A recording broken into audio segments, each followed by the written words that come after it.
number of years, having started working in the printing press, really understanding the craft of great creative and great marketing pieces. And then my background being in marketing and merchandising and understanding the traditional aspect of it. And then also coming from an innovative family where we've had Macs for as long as I can remember. We've had iPhones since their first inception. So I've constantly had some sort of technology in my hand using it. So these have been two pieces that have really kind of set me up to then look back at my passion, which is sports. I played sports in high school, I coached, I did all of that, and it's just been something that I've always enjoyed doing.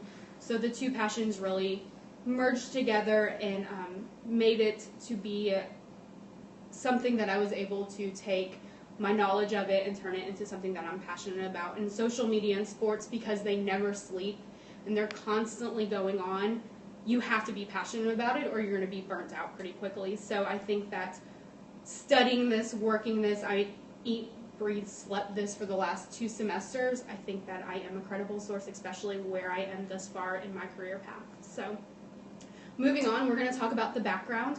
What is social media?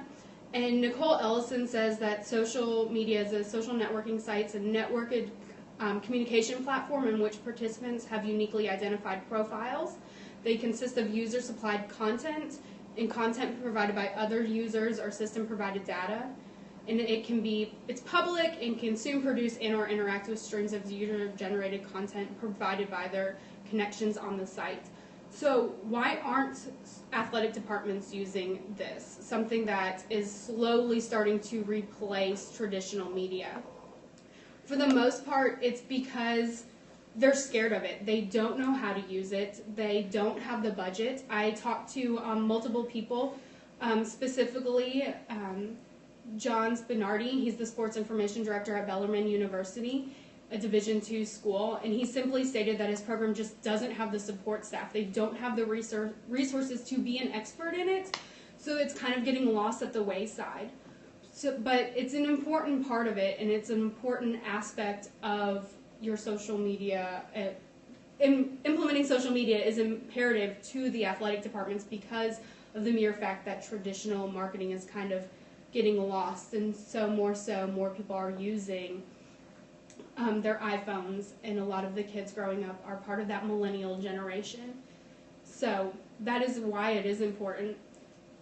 Kevin from Fieldhouse Media says that it only takes 48 seconds to type out a tweet. You can type out a tweet in 48 seconds once a day and you can get it done. So the coaches who are saying that they don't have the time, they do have the time. They can get this done. This is something that they should be doing. And that one of the biggest parts of this, he also touched on that, is you can control this story. A lot of coaches or a lot of the SIDs are concerned with the fact that they're personal. They don't want to broadcast everything. Where social media is the one real big avenue in the media that you can control the story. You can really shape it in the way that you want. So it's important that we are taking the time and finding those resources and building that foundation to really have this broad sense of social media within an athletic department. There are a few takeaways that I want to point out. During 2013, more than 50% of all tweets that were sent out pertained to sporting events. In the top 20 most tweeted television airings, 12 were sporting events. And 42% of adults use several social networking platforms. So just with these 3 key points alone should be evident enough to prove and to showcase the fact that this is important, that athletic departments need to have some sort of plan in place. They need to kind of try to move some of their resources or kind of build this plan to ensure that it's getting done. Otherwise, they are missing out in their brand and their story and their student athletes, their accomplishments and their triumphs are getting lost on the field once they leave.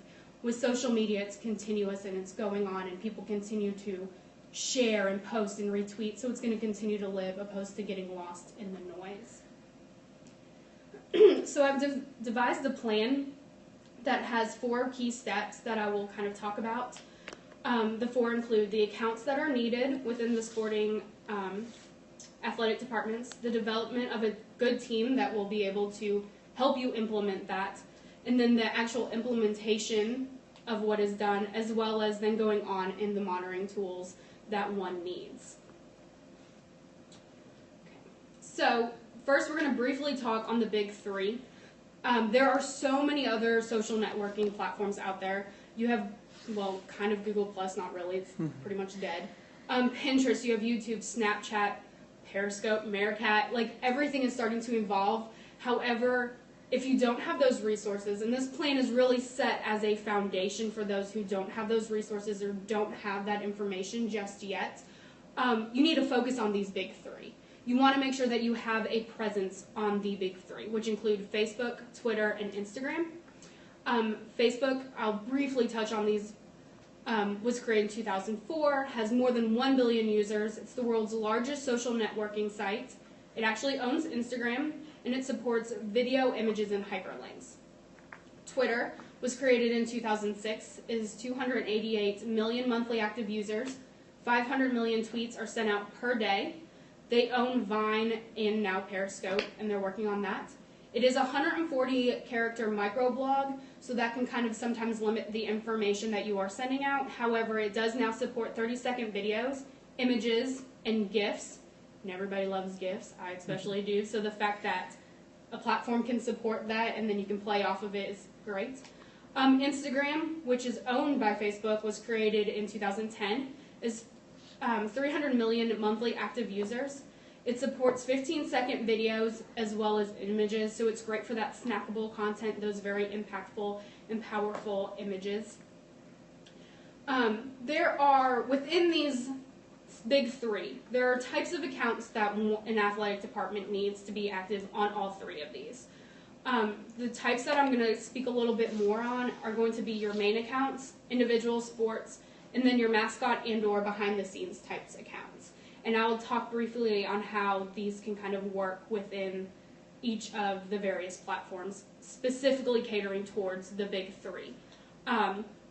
Like I had mentioned, though, there are other platforms, and usually you want to kind of ensure that your main account, the main athletic department, is overseeing your Snapchat or your Vine or your Periscope. That way you can highlight all the other individual sports and the Olympic sports aren't getting lost, because sometimes if you create those extra added accounts, it makes it a little bit more difficult to really hold their hands and to ensure that content's going out and that people are seeing that content. But for the most part, everybody should be focusing on these big three. So your main accounts, this is an overview of the athletic department as a whole. These accounts will offer fans information on every sporting event that is happening, as well as highlighting the various student athletes at the university. So this is going to take from what the other accounts are posting or the stories that the SIDs are writing and highlighting them, because this is where going to be the mass followers are going to be. So that way the Olympic sports, like I said, are not getting lost in the noise, and that everybody is getting highlighted. And it's not just the footballs or the basketballs or the soccers or the baseballs, depending on where you are. And it's not just the men's sports. Women's sports are also being able to be highlighted. And this also gives you a platform to really talk about the student athletes and their stories and really bring that story to the forefront. The individual sports should really be focusing on just their individual aspect of it. These accounts will offer an exclusive wealth of knowledge for the fans of that particular sport. So this will be game day promotions, play-by-play action, player stats, and information can be funneled through these specific sport accounts. Those who follow the individual team accounts are fans of that particular sport, so you would want to cater to that audience, opposed to the main account, which is going to have this wide, broad of fan base. Everybody is going to love them, so they're liking the university as a whole. They're not going to necessarily want to know that this Olympic sport did this individually and the stats play-by-play on that. That's where the individual sports are going to come into hand, and you're going to want to be able to really hit on that aspect of it. And then finally, the mascot and the behind the scenes. I have 2 examples up here, and all my examples are U of L just because I do have a hand in those. And so we have Louis the card, and then we have this UL flying card, which is a behind-the-scenes type of account. To speak solely on Mascots for a moment, this is usually done on Twitter for the most part, and it's creating a way to have a fun atmosphere so that you can engage with fans and interact with other schools' mascots. It's Louis, he will banter with like Sebastian, or he will, I know during the bowl game he had a little bit of beef with the Georgia Bulldogs, so that was fun, and it was all in good fun, and it was one of those things where they got to play off each other, and fans love to see that, so that's great. This will help supplement the individual sports and help promote fans to follow various accounts, so these 2 can be used as an avenue to push content and to push those other sports that are happening. Now, the behind the scenes, this can be used primarily for us at U of L. We don't have a men's basketball Twitter, so we use this as kind of that play-by-play because people are going there to get information, so that's what we use it for. But it's really just to push followers and to help support the individual team accounts again. That's the main purpose of these 2, is to really push people to that and then to highlight the student athletes and to kind of supplement what is already going on. For the most part, your diehard fans are watching ESPN. They're watching SportsCenter. They already know that Terry scored a layup or Mango hit that buzzer beater against Virginia. They know that information. So let's supply and supplement that other information that they are missing, that they're not getting from that broadcast. So the fact that that was Mango's first shot since January and we decided to give him the ball, that's the information that they want. Or that Trez is now the leader in dunks at the school, that Blackshear had done this, that Hallman had done that. It's one of those things that you can provide that extra information and then also show the behind-the-scenes aspect of the warm-ups, the press conferences, the locker rooms, that kind of thing. These 2 accounts also give you free reign to do more fun things where a lot of the SIDs want the main account to have one uniform, symbolic overtone of this is the University of Louisville, this is Oklahoma, this is Notre Dame. They have that voice. These can be more fun. They can send out those memes. They can send out those gifts. They can banter with whomever. They can speak with their fans. It's just a little bit more of a way for a school to engage and have fun with it. Now, if you don't have the resources and you don't have the manpower to really activate all of these, it's imperative to really just focus on the fact that you want to start with the main accounts, and then you want to go to individual sports, and then if you have the time, if you have the people to work on the mascot, to work on the behind the scenes, that is your last little fun way to do. But you don't want to be missing out on these, in particularly because they are imperative to the success and to engaging with your fan base. And the same can kind of go with the big 3. You want to ensure that you are hitting those big 3 before you add a Snapchat, before you add a Pinterest, before you add a Vine, because then it just becomes so overwhelming and you're lost in content that it's unbelievable. Russell, who is the director of digital media at the University of Oklahoma, he had a great quote that I kind of really enjoyed where he said, until my mom's heard of it, I don't know that we have a really good reason to get on it. Or until my nieces who are in high school, because remember, high schoolers are the recruiting, they're the ones of the future. Until they tell me that all their friends are using something, I don't know that we have a really good reason to get on, because it ends up, you just end up wasting a lot of resources and dividing your attention away from the things you really want them to use. And it has been shown that that's Facebook, Twitter, and Instagram. That's where those people are. So really focus on that. Focus on establishing your main accounts, then going into your individual sports. And then if you can have fun, or you have an intern, or you have somebody who, we have a great guy who comes in and just helps us with Louis during basketball. And that's what he does, and it's fabulous, and he comes back every season to help us. So if you have somebody that has established their credibility and can do that, then go for it. But my key thing is main accounts, individual sports, mascot, and then behind the scenes. Now, in order to do that, you have to ensure that you are developing a vital team. Because you may have the resources, and you may have the money, or you may have the knowledge, but if you don't have a team who is willing to be impactful and to spend their weekends and their nights, every waking moment pretty much on social media, then it's going to be very difficult to do that and to do it successfully. So one of the big things that I want to talk about first is the structure and the workflow, as well as communication amongst departments, because this is vital. Because social media is starting to emerge and it's starting to be embraced more and more by athletic departments, does not necessarily mean that the SIDs who have been there for 30, 20, however many years are necessarily into social media, or because the brand managers who are more so on the marketing plans or the traditional media, they don't necessarily understand that social media is actually a key component. They have to ensure that they're pushing that out. Yeah, this billboard up here is fabulous, but your entire demographic is on Twitter. So you're missing out that. So I've created kind of this workflow plan where you have the director of social media, the brand managers, and the sports information directors, and then coaches, just kind of loosely based. And then this red dotted line is the vital line of communication to ensure that the marketing plans and that the university's branding and story are cohesive and on the same page. The three groups will need to meet prior to season starting, no matter what the sport is, because you have brand managers and SIDs who work on other sports, not just the footballs and the basketballs, that have this story that they want to tell.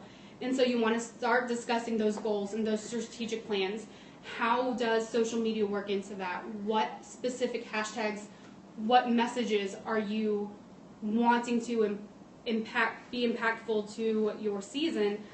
Because without these conversations, the social media director can be very trendy and know what's hip and know what's going on and know the conversation, and they can be putting out this great hashtag, but then your brand manager has no idea because they aren't on social media or they want to take it in a different connection or different direction. So you want to ensure that this line of communication exists.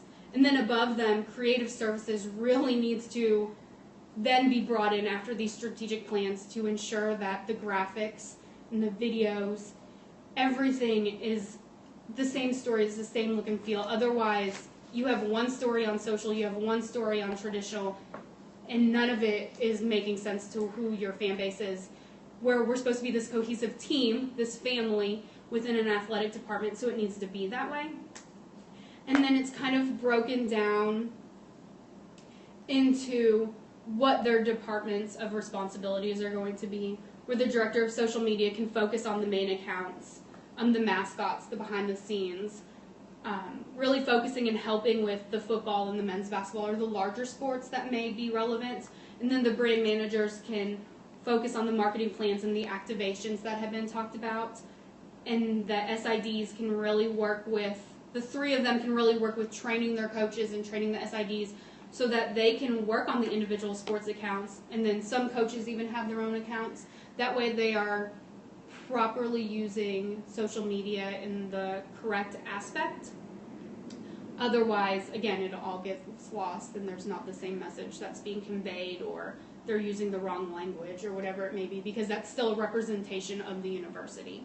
So kind of just breaking it down in that aspect of it.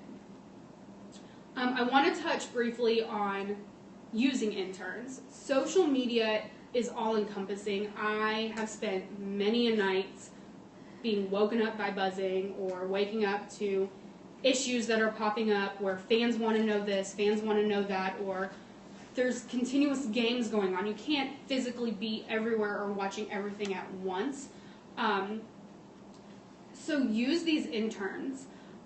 They should hold some of your responsibility. A lot of universities have communication departments. They have marketing, business schools, sports administration programs. There are students who are wanting to do this. Like, it's an amazing experience, and it's great. It's great for their resumes. So go find those passionate students that are wanting to do this. Two big things about interns and having them is the fact that they are part of the younger generation, so they already understand social media. They can hit the floor running, where you might have to sit down with the coach and really work through what a tweet is, what an Instagram is, why it's important, because sometimes they don't think that. but this younger demographic is already aware of that. And so they know what's hip, they know what's trendy, they know what platforms are emerging, they know which ones are failing. They know that their friends have found this one, and nobody's on Google Plus, or whatever it may be. So you want to ensure that you have those people, and that they are really, again, it just goes back to the fact that you can't be everywhere at once. It's so encompassing, and it doesn't sleep. So it's important to have this team in place to ensure that the numerous events that are being held each week and each weekend and each night are actually getting the care and the love and the support that they need. And then after talking, I did a bunch of interviews with professionals within the industry, and 3 big words really popped out when it comes to developing this team, whether it be interns or otherwise. The accountability, adaptability, and dependability. Social media is continuously changing, so you have to be able to embrace that. You have to be able to adapt to that. And then you also have to be dependable. There are multiple nights where there are multiple games where you're running from one event to the next. You can't have somebody at the last second be like, oh, I can't make it to the baseball game tonight, when you're already helping somebody at men's basketball, or it's postseason, or you're at a bowl game, or whatever it may be. So you want to make sure that these people are, in fact, holding themselves accountable and being depended upon to get the job done. Again, I'll reference Russ when he was talking about his interns that he brings on staff, and he said a really important part when it comes to hiring interns is that he wants people that know how to think, and that there's so much to know, there's so much to do, there's so much to learn, that there has to be some sort of ability to do some of those things on your own. You have to take the time to YouTube something, to read Mashable, to kind of really just learn how to interact with that. So that's, once you have this team developed and you have your strategic plan and your communication is great and you know what the message is and you're ready to tell your story, you want to go into your implementation. And there are going to be 3 key focal areas, and these include fan engagement. This is the behind-the-scenes posts or the contests to get them there, to get them active and whatnot. Then you have recruiting. Everything that is put online can affect the recruiting process in one shape or form. So those juniors in high school are watching what you're doing on social media. That's where they're getting all their information. So you want to make sure that you're implementing it because of that. And then sponsorships. This is a newer one that is slowly starting to, not slowly, it's highly starting to emerge. Businesses are aware of the monetary value that the fans are bringing. And because the fans support the university and they support the student athletes. So you just want to be aware that they are going to want to tie their names to these posts that are being seen by hundreds of thousands of people. And then you want to be conscious of compliance guidelines concerning your student athletes and making sure that you aren't limiting the communication you are having with your fans because of a compliance issue or because you're potentially hurting a student athlete's eligibility. So you want to make sure that before you get into sponsorships, you are talking to your compliance area and that you're making sure that everything is okay with that. Talking on the various platforms, the big 3 again is what you're going to be focusing on, and the activations with it. So we'll kind of go back and forth with those 2. For your main account for Facebook, you should be posting at least twice a day.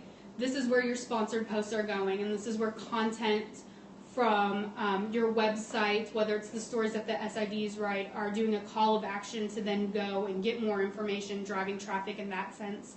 And then this is a way to really share from the individual teams' pages on this main account, and that's useful to highlight the individual sports and allows fans to see where else they can get that information, or, oh, I didn't know, I'm a huge swim and dive fan, I didn't realize they had their own Facebook page, so let me go follow them as well.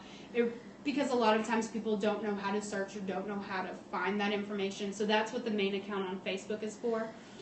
For individual sports on Facebook, they should be ideally posting once a day and highlighting those individual student athletes' accomplishments, upcoming games, or even their pros that are playing right now, something to continue to keep their fans engaged, because in off season they may not necessarily have a ton of content going out.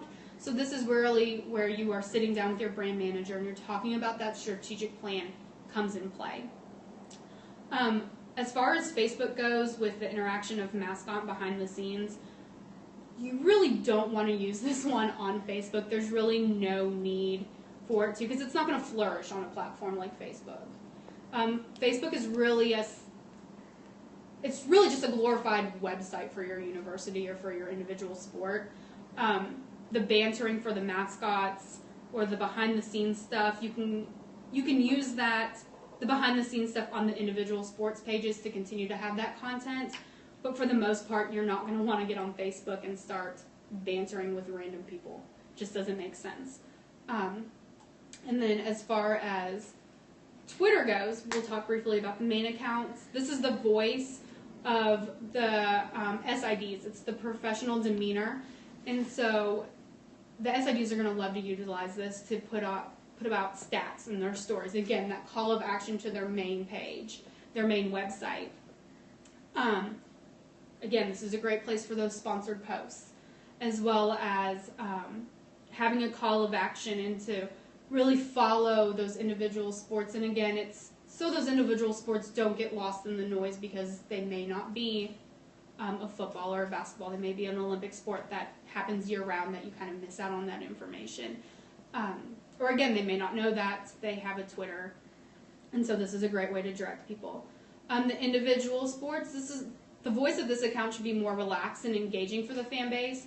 This is sort of like an insider look at the team as a whole, as if shown by like a team captain or an assistant coach or a director of operations, because they are so immersed. They know the verbiage, they know the jargon, they know what their fans want to know, they know what stats are important.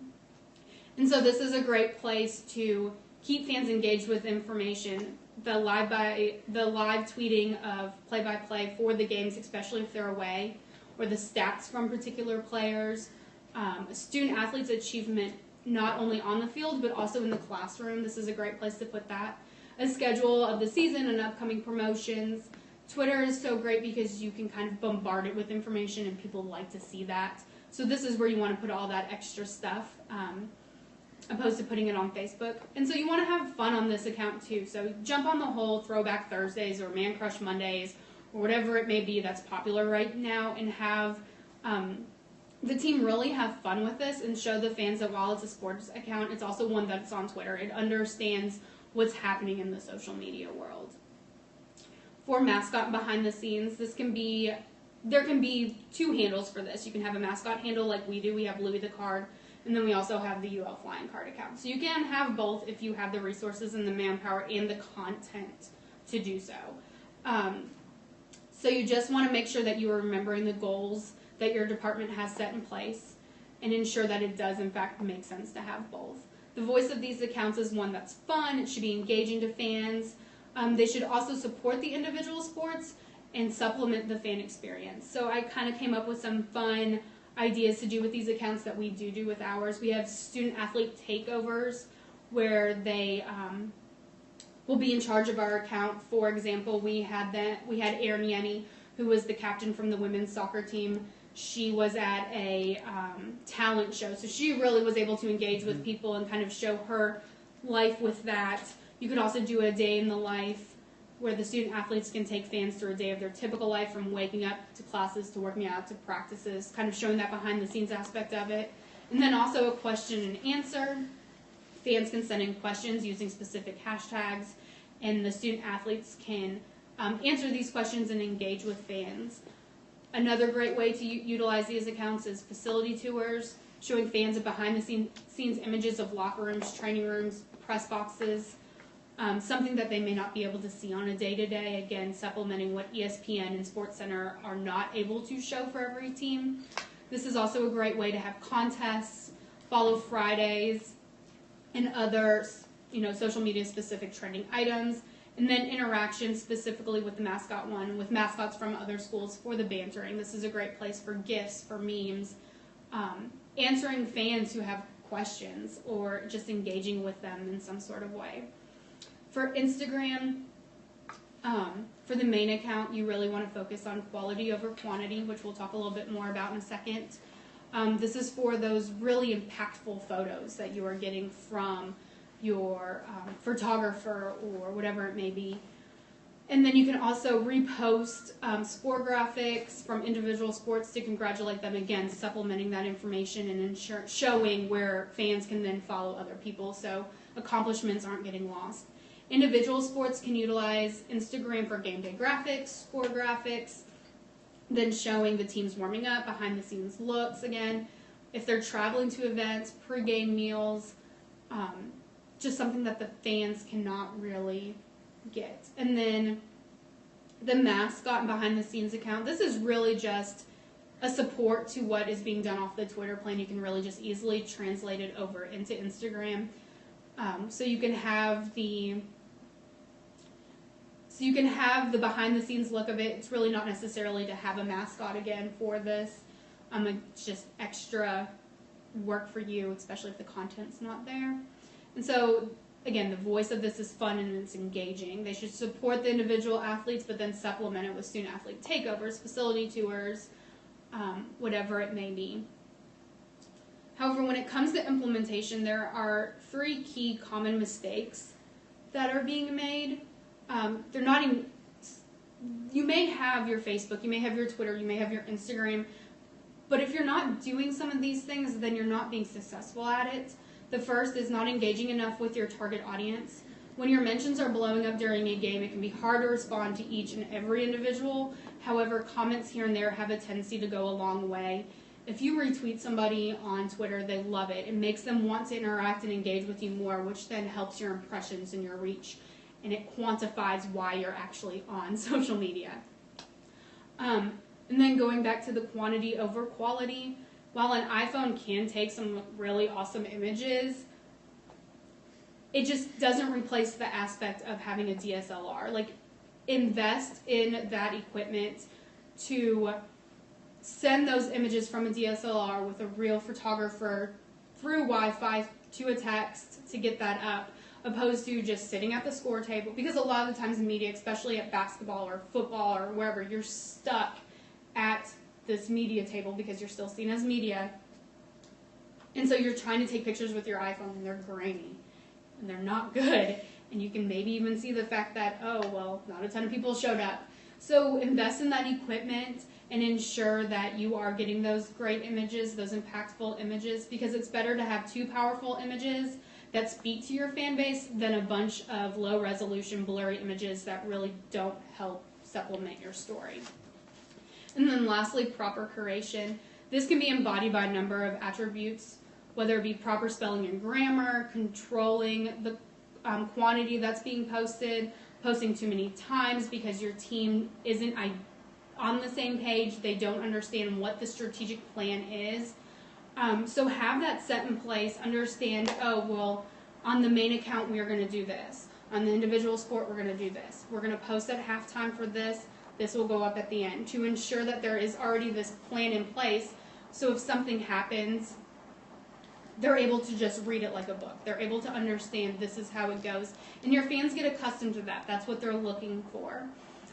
So don't go off book unless it makes sense and the content is there, because a lot of the times with social media, people are just forcing stuff through, and it gets lost in the noise, it aggravates people, and people start to unfollow you, and that's obviously not ideal. So stay organized and stick to your game plan.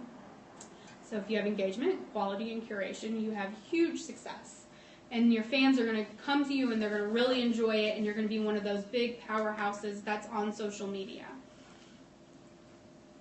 Okay, and then we're going to talk about monitoring tools briefly. So it's very hard to quantify social media to a certain degree because of the fact that Instagram is still relatively new. You don't know how to gauge Snapchat. Does a like really mean that they're reading everything that they're seeing? So there are some free tools that can help those that don't have the budget that they want to kind of pay attention to, and I've briefly mentioned, Facebook analytics, Twitter analytics, some that are not free, and a lot of universities already have ones like Hootsuite and Sprout Social already in place. So a lot of the times the athletic departments can kind of piggyback off those. So that way they can kind of see what is important and what is understanding what is working, what isn't working, and that your demographics are really paying attention to what you're putting out there. The great thing about all of these, especially Hootsuite, they do offer certification. They do have tutorials. So if you're not a quantifiable person, if you're not an analytical number person, you can really take the time to sit back, watch those tutorials, understand what you're looking for, and then be able to go to your athletic director and say, hey, this is what we've done in this month and this is how we've built upon it. They can then turn around and sell that for sponsorship. And so really the big thing always comes back to money. This is a great way to really focus on this. Another monitoring tool aspect is really just paying attention to what people are saying out there. Chris Yendel from Georgia Tech, he has a great system in place where he has put student athletes and coaches and staff in separate Twitter has lists so that he can listen to what they're saying on social media.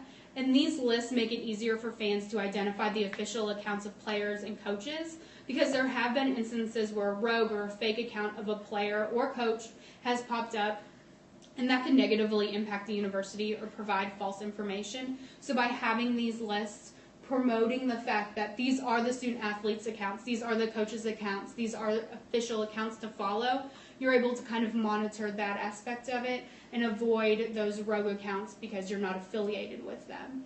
Especially when crisis emerge, this is a great way to do that. And so lastly, in conclusion, after you've done these 4 things, after you have realized what accounts you need, you've developed your team, you've started to implement on your focal areas and on your platforms, and activation is there and it's great, and you're starting to listen and monitor and you can see these numbers.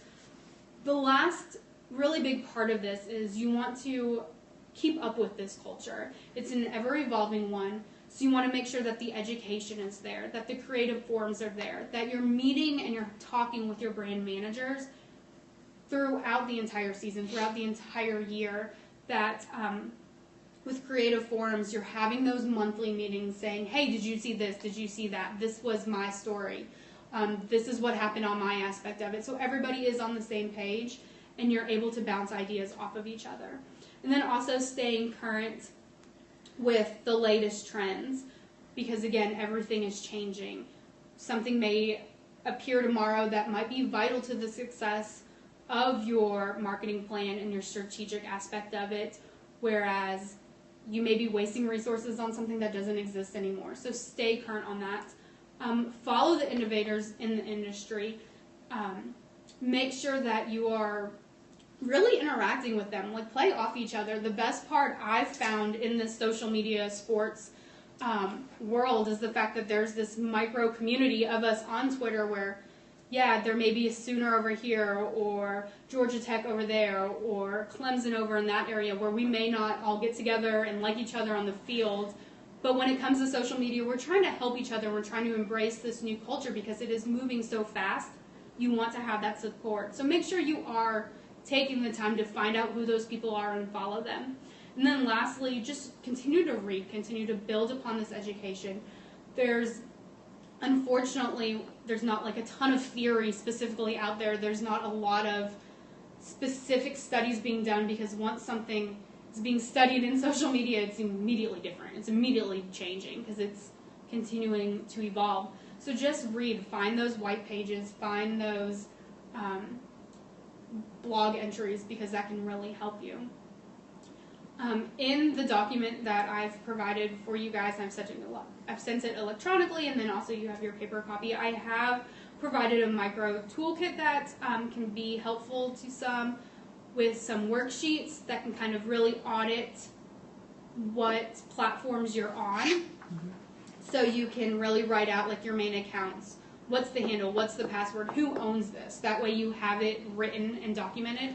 You can then do that with your individual sports. So what's the handle? What's the login? What's the password for Facebook, Instagram, Twitter? And then who's the SID? Who's the brand manager? Who's the social media lead? Is there an intern? What's their contact information?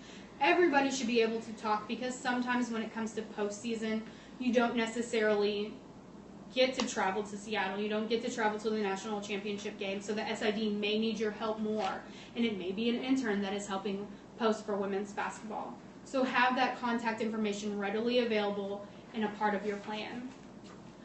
I've also included an audit worksheet in here, so you can kind of go through sport by sport, talk about what platforms they are on. For individual sports, again, it should really just be those big three, otherwise you're just getting lost in what's happening. But then what are the main hashtags? What's happening this season? What's going on? Do we have a senior that's getting ready to hit this big accomplishment or this big goal of theirs? Are they about to break a record? What promotions are happening this season? Let's focus on that, and then what can be done better on social media via engagement? What are your campaign ideas? What should you not do? What hasn't worked specifically for your sport? Or if there's a crisis that is brewed, what do you want to stay away from? You need to have those things already written down. And then, again, it goes back to who's owning these accounts. Because at the end of the day, if you don't have ownership on it, it gets lost. And your fans think that you're gone. And that's not what we want at all. I've also included in the document people to follow. This includes Jeremy Darlow, who works at Adidas, Kevin, Fieldhouse Media, a bunch of people that are associate professors or within athletic departments of other universities that are great resources as well. And then going back off of what to read, I would check Mashable at least once a day. I read Jessica Smith's Social and Sport at least once a day. I'm checking it to see what the trends are, what's happening. And then just reading those blogs that people are tweeting out, going back to those innovators to make sure that I'm on top of it. And then I highly recommend that people go and check out, I feel like such a goober for saying this, but if you haven't read Brands Win Championships yet, then you shouldn't even be looking at this aspect of it. Like, you need to have your brand in place, you need to have your story in place. Your brand equity, like, if you don't have that, you honestly don't have anything. And Jeremy, who's at Adidas, does a phenomenal job of really just outlining that and really going through the steps that are needed for that. So there you go. There's Jeremy's plug. It's a great book. I loved it. I read it in a day. So yeah, that's what I have. So if you want more, you can follow me on social or just whatever. So do you guys have any questions, comments? Yeah, lots of. Do you want to keep recording? Or Oh, well, I can stop. Or